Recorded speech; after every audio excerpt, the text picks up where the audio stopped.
Brought to you by...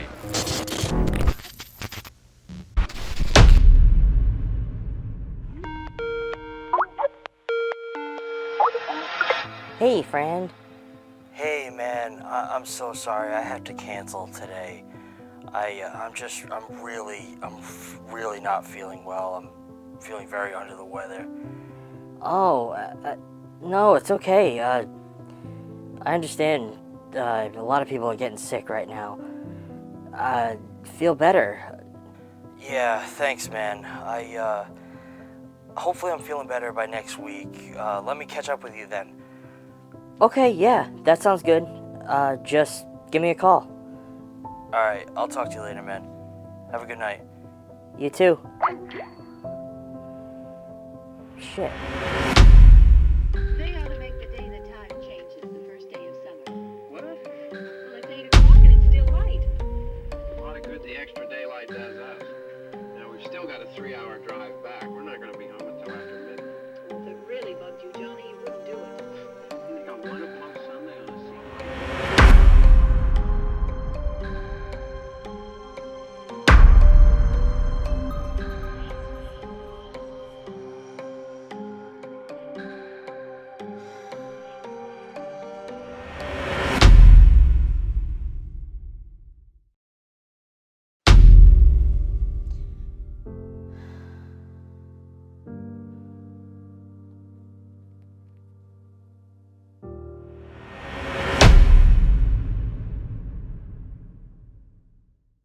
Hey, Mom.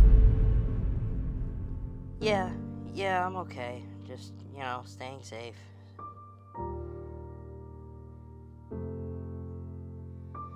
Yeah, I'm just trying to keep busy, How are you and Dad?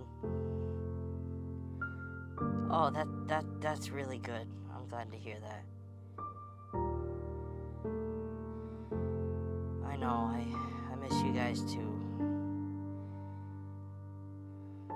Merry Christmas. I love you.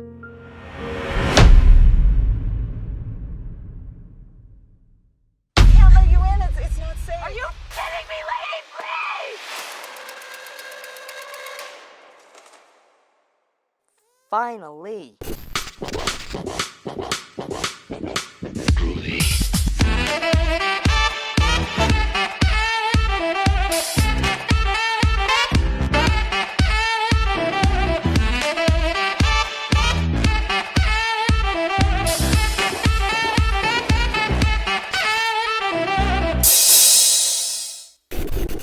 Hello, friends, and welcome back to ETF.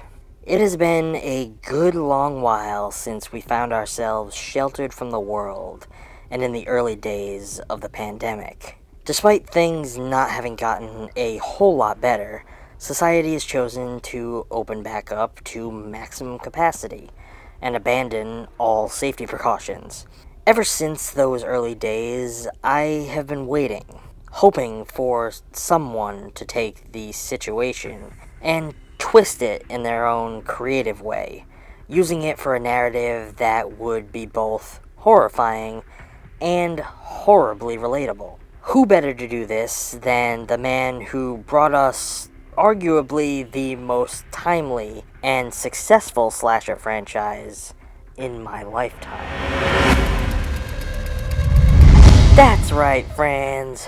Kevin motherfucking Williamson is back in the game, bringing us a quarantine slasher romp like none other. While quarantining at her family's lake house during the pandemic, Parker and her best friend are threatened by an unexpected visitor. I feel like there is no better person to twist the COVID nightmare into a highly entertaining cinematic experience. Williamson's flair for creating relatable and interesting characters apparently knows no bounds. Back in the 90s, he was able to seize an opportunity and perfectly capture the feeling of modern American teenagers during that time. And somehow, he has remained just as in touch with the current day after all these years. The Peacock exclusive opens us with a title card, April 30th, 2020, 273,880 COVID-19 cases reported and rising. 42 states have issued stay-at-home orders. Nearly 97% of the country is quarantined. This sets us right in the thick of the pandemic, when things were at their all-time worst, and everyone just wanted desperately to escape the horrors of everyday existence. As expected with a film written by Kevin Williamson, the opening moments of this one are immediately a commentary and a showcase of the day-to-day lives of everyone during the pandemic. Although here, they feel a little more dialed up for dramatic effect. We see that the shelves are bare of toilet paper and most supplies. Everyone is wearing masks, and a simple cough is treated with uncomfortable reactions from all those around. However, I don't think I ever witnessed anyone come home from shopping and wipe down their groceries with Clorox wipes, but I'm sure that people were doing that.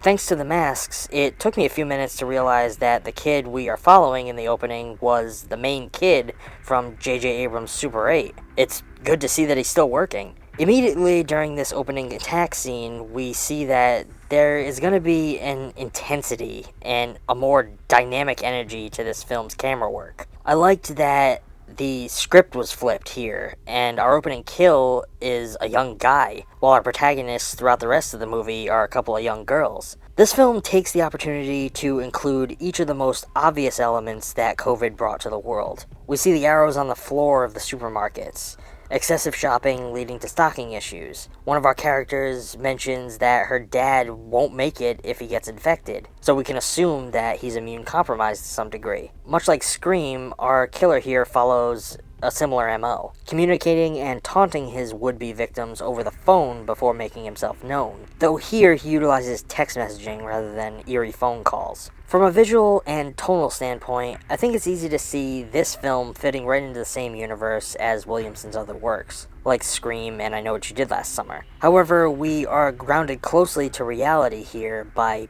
placing us into the middle of the pandemic. Williamson has to include references to horror classics, like having his protagonists make Jason Voorhees jokes to relate to their isolated lakeside situation. It's interesting because the pandemic setting sets us up for situations being more terrifying than they otherwise would be.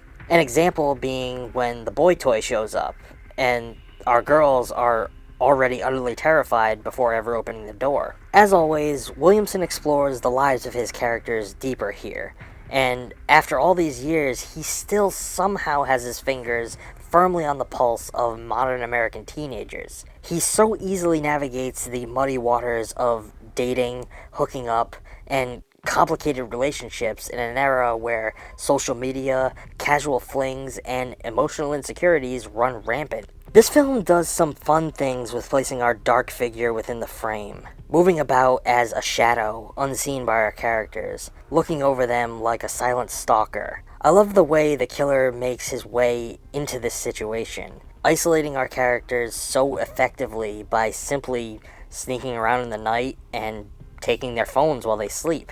The kills and attack sequences throughout the film feel fucking brutal and utterly violent to say the least. Each one feels somewhat personal to some degree. The film's setting was a perfect choice, trapping our characters within the isolated wilderness in this lavish house with winding halls and multiple stories, making for some incredible chase sequences. However, I couldn't help but notice that some of these walls in this cabin-style home looked a little bare. Maybe they could have used some colorful art to adorn those walls. And I know just where they could have got some.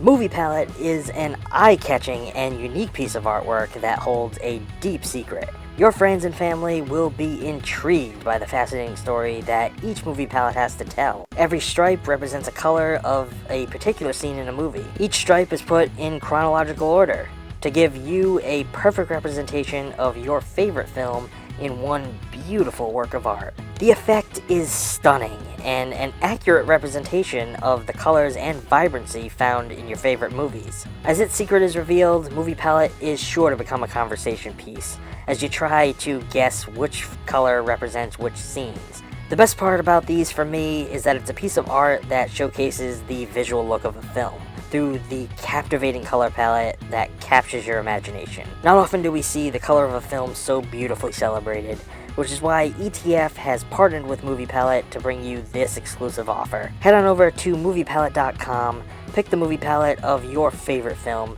and use promo code EMBRACE15 at checkout to get 15% off your purchase. That's EMBRACE15 to get 15% off your purchase from Movie Palette. And now, back to the video.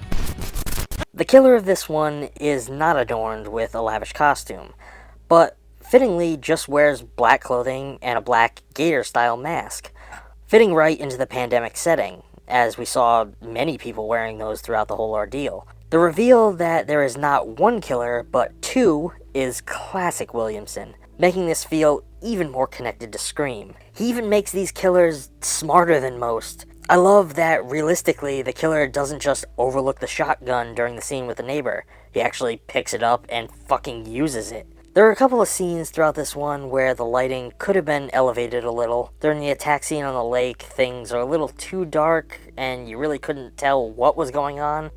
But it honestly is more realistic that way, I guess. One of the best things about this one is the way which Williamson takes his chances to make light of the situation to some degree, utilizing the fear of the pandemic in at least one scene to make for some situational comedy. As our protagonist flags down a car on the road and the woman won't let her inside without a mask on. I have to say, mild spoilers here for anyone who hasn't seen this yet, but I also fucking loved that this woman is in on it. And the mask is soaked in fucking chloroform. This was a fucking genius idea. Then they bind her up and the killers start doing COVID tests on her. It was absolutely perfect. In the end, Williamson does a really good job tying everything up with the killer's motivation for attacking these young girls. And it's utterly bonkers. But makes some semblance of sense when you think about how most people mistreated the very idea of the pandemic. I have to give Sick a solid A. Like most of Williamson's works, this one is fun, relatable, energetic, and a timely horror romp that brings the nightmares a little closer to home for some, that brings the nightmares a little too close to home for some, but that slasher fans are going to fucking love.